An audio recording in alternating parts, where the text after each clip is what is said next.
네, 어벤져 전략회의 3월 18일 화요일 순서 진행하도록 하겠습니다. 참 봄은 왔는데 봄이 아닌 것 같습니다. 지금 오늘 아침에 눈이 굉장히 많이 내렸습니다. 지금 뭐 날씨가 좀 따뜻해서 다 녹긴 했습니다만은 3월 지금 이제 중순 넘어서 가는데 이렇게 눈이 많이 오는 것도 또 처음인 것 같습니다. 뭐 오늘 보니까 교통사고가 꽤 많이 났던데요.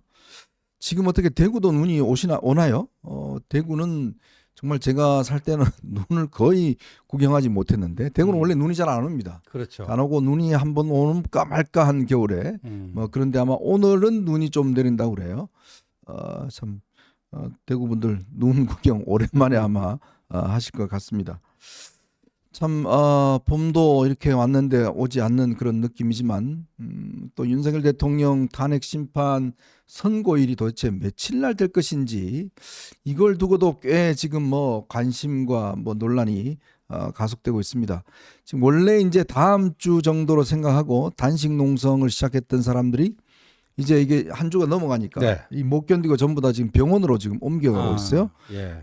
지금 뭐 민주당 쪽 의원들 같은 경우에 지금 뭐 이 병원에 옮겨지는 의원들도 꽤 있고 그럼 녹색병원으로 가나요? 아니요 뭐 모르겠습니다. 어디로 갈지 모르겠는데 하여튼 이게 지금 또 매일 지금 걸어서 이 국회에서 여의도에서 지금 광화문으로 오지 않습니까? 그게 8.7km라고 그래요. 오, 꽤 되네요. 예, 그래서 지금 다들 지금 뭐 완전 넉다운이 돼서 도대체 이게 왜 이 저 법조 출신 의원들은 정보가 없냐? 지금 질타하고 있다 그럽니다. 도대체 언제 이게 선고 나는지 그런 정보도 없냐? 왜냐하면 이게 한 번 시작하면 끝내는 게 힘들잖아요. 그렇죠.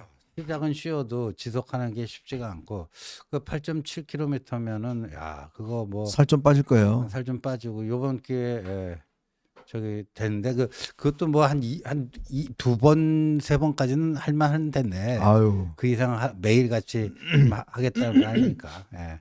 누가 근데- 하라고 한 적 없습니다. 근데 희한하게요. 이거 시작하니까 이재명 대표가 사라졌어요. 아, 그 뭐 자기가 뭐 테러 위험 어쩌고 저쩌고 하면서 요즘 거의 뭐 이 대통령 된 듯이 앞에 경호원들을 쫙 하고 지금 오. 벌써 모르겠습니다. 뭐 대통령 놀이를 하는지는 모르겠지만 테러 위험 때문에 지금 뭐 집회도 못 나간다. 또 걷기도 못 한다. 보십시오. 거의 뭐 지금 대통령 다 됐습니다. 저 가방에는 뭐가 들었을까요? 글쎄 뭐 도시락 들었지 않을까요? 거의 뭐 대통령 다 된 듯이. 그리고 또 이게 효과가 있는 게 뭐냐면 일단 걷기 안 해도 돼요.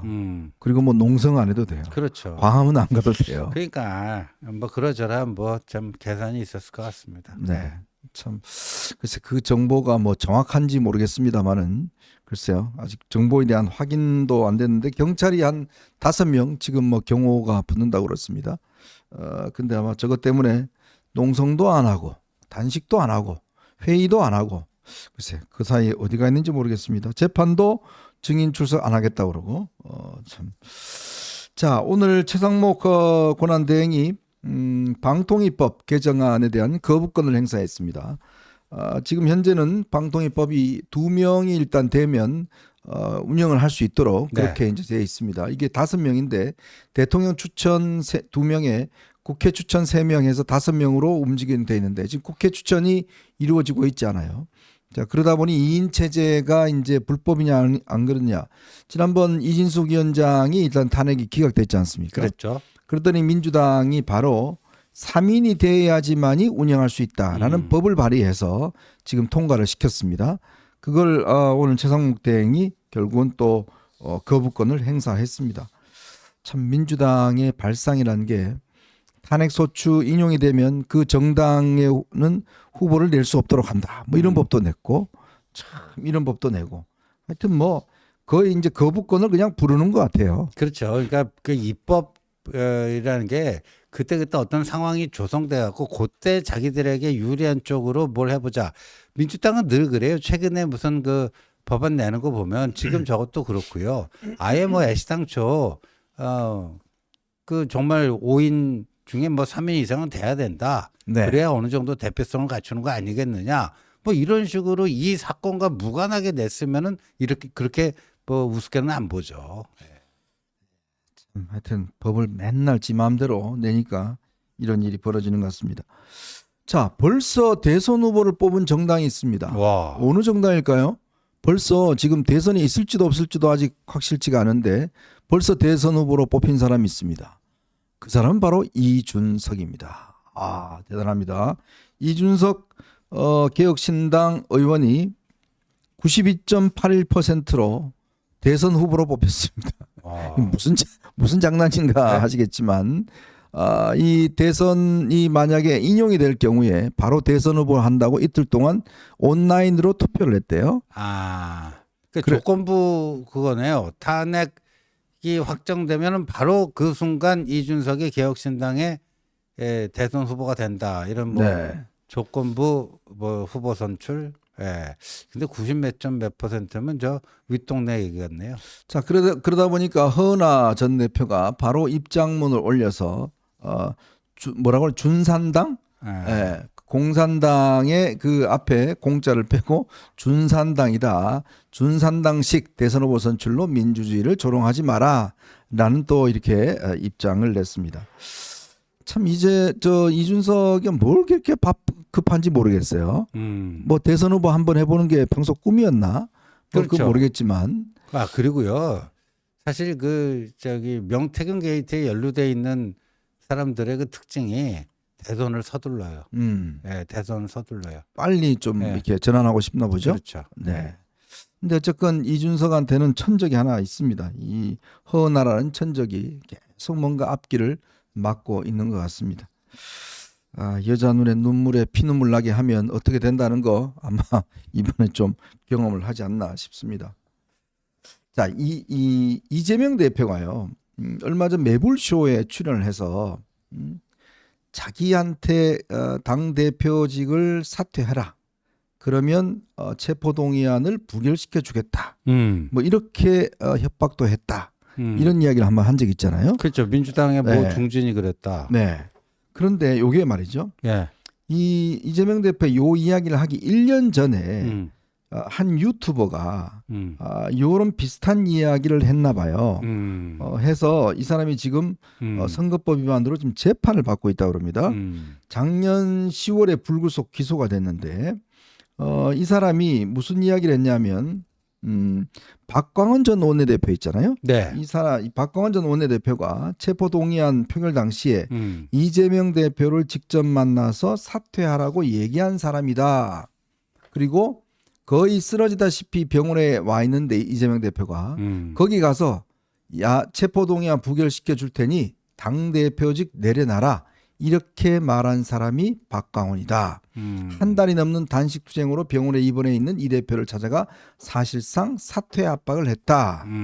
그리고 체포동의안 가결 추진을 위한 중진 모임이 있었고 이 중진들의 사퇴 요구를 전달한 사람이 박광원 전 원내대표다.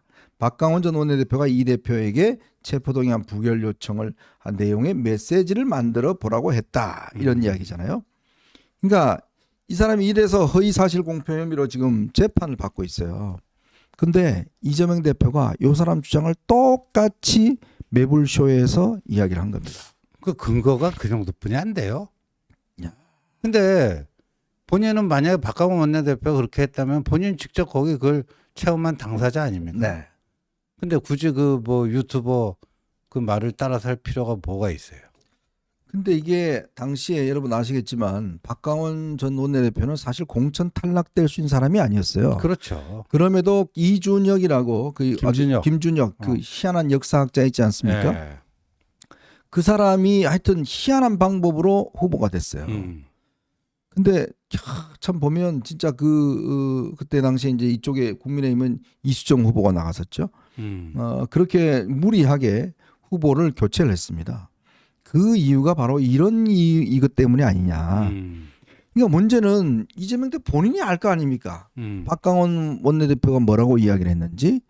더군다나 이 사람은 지금 이 남양주 지원에서 지금 1심이 진행 중에 있는데 그렇다면 이게 진실인지 아니면 진짜 가짜 뉴스를 믿고 저렇게 이야기를 하는 건지. 글쎄요. 예. 이제 그 실체가 드러나겠죠. 예. 참 무섭습니다. 하여튼 이렇게 이재명 대표가 모르겠습니다. 이게 뭐 이 사실이 만약에 허위 사실로 밝혀진다 그러면 이재명 대표도 거짓말을 한 것이고 진짜 박강원 전 원내대표가 이재명 대표에게 이렇게 이야기를 했는지 이것 또한 앞으로 검증해 봐야 될 상황이 그런데 같고요. 그때 그 매블쇼에서 얘기하면서 이거는 뭐라고 그랬죠? 팩트가 아니고 추론이라고 했나요? 출연이라고 그랬죠. 예. 근데 추정이라고 그랬죠. 예. 근데 본인이 직접 경험한 거라면 그렇게 얘기 안 하잖아요. 네. 예. 박광원 원내대표가 만약에 그렇게 한 거라면 본인이 직접 그거를 얘기를 듣고 경험했는데 네. 그걸 팩트가 아니라 뭐 추측이다 이렇게 얘기할 리는 없죠. 네. 아. 참. 자, 오늘 지금 이 시간 아마 조금 있으면 4시 30분인가요? 한동훈 전 대표가 지금 대구에 내려가서 대구 경북대학교에서 학생들을 상대로 해서 오늘 강연이 있습니다. 그리고 오늘 좀 전에는 유승민 전 대표가 지금 영남대에서 또 강의가 있었습니다. 오늘 한동훈, 유승민 이 두 사람이 오늘 다 또 대구행을 택했습니다. 그렇다면 이제 참 사실은 지금 이 윤석열 대통령 탄핵 이후에 가장 이제 윤 대통령에 대한 어떤 이 탄핵 반대 이런 여론이 많은 곳이 이제 대구다 이런 이야기가 있습니다. 아마 한 대표에게는 꽤 본인이 정치를 처음 시작했던 곳도 사실은 이제 대구였지만 그렇죠. 그러나 대구의 민심이 그렇게 녹록치는 않은 상황인 것 같습니다. 자, 그런 대구를 오늘 한동훈 전 대표가 처음으로 방문을 했습니다. 자, 과연 대구 민심에 어떻게 영향을 미칠지 자, 요 문제 한번 여러분하고 한번 살펴드리고요. 자, 그리고 지금 야당이 40여 개 후보에 대해서 내일까지 안 하면 중대 결단을 하겠다라고 박찬대가 오늘 한번 다시 공격을 했어요. 또 이재명 대표도 오늘 왜 이렇게 선고가 안 나는 거냐 아주 그 불만을 토로했습니다. 왜 그런 걸까요? 자, 그 문제 한번 짚어보도록 하겠습니다. 자, 그리고 미국이 에너지부가 우리를 민간 국가로 선정한 이유가 오늘 미국 측에서 밝혀졌습니다. 그 연구소에 있는 한국계 연구원들이 소프트웨어를 가지고 나오려고 하다가 뭐 적발이 됐던 모양이에요. 그게 됐는데 참 이게 진실이었습니다.